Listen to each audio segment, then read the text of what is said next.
Hello and welcome to Pushing Back, Ukraine Daily Brief. As the war enters its 1043rd day, these are the main developments from the past 24 hours. The update from the General Staff of the Armed Forces of Ukraine. Russia has lost approximately 790,800 troops in Ukraine since the beginning of the war. The number includes 1,250 casualties over the past day. According to the released Ukrainian figures, Russia lost 4 tanks, 13 armored combat vehicles, 4 artillery systems, 50 drones, 1 helicopter, 49 vehicles and 1 piece of special equipment. The Russians launched 188 combat clashes and carried out 25 airstrikes, including 14 anti-aircraft missiles on the territory of Ukraine.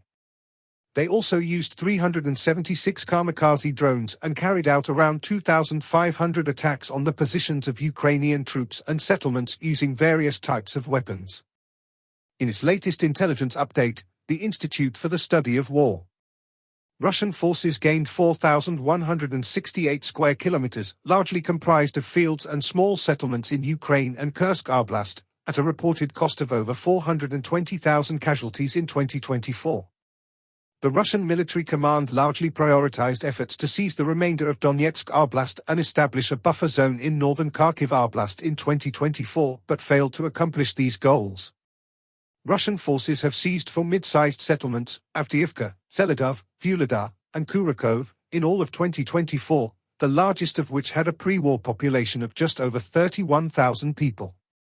Russian forces would require just over 2 years to seize the remainder of Donetsk Oblast at their 2024 rates of advance, assuming that all their advances were confined to Donetsk, that they can seize large urban areas as easily as small villages and fields, and that the Ukrainians do not conduct any significant counterattacks in Donetsk.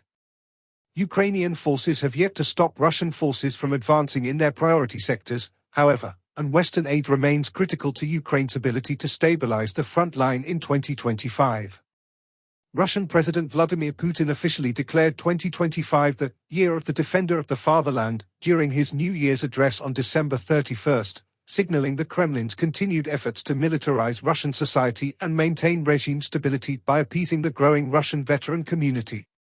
Ukrainian naval drones reportedly downed a Russian Mi-8 helicopter near occupied Cape Tarkhankut, Crimea, reportedly marking the first time that a naval drone has shot down an air target.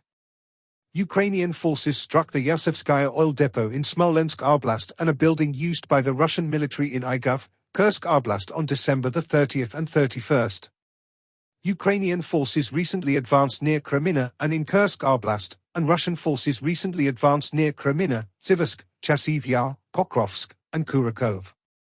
The Russian government will deprive prisoners who volunteer to fight in Ukraine of the one-time enlistment bonus starting January 1, 2025, marking another instance of Russia trying to cut the mounting short and long-term costs of war.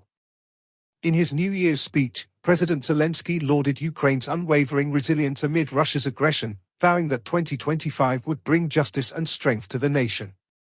He celebrated the return of over 1,300 Ukrainians from captivity this year and hailed the bravery of citizens, from soldiers on the front lines to children pursuing education underground. Highlighting Ukraine's growing self-reliance in defense technology, Zelensky emphasized unity as the foundation of the country's resistance and called for continued international support. He pledged to pursue peace with determination, ensuring that Ukraine's sacrifices are not in vain, and reaffirmed the nation's European and NATO aspirations. Thanks for following today's updates. Please don't forget to like and subscribe for more content. We'll return tomorrow with the latest news on the ongoing conflict.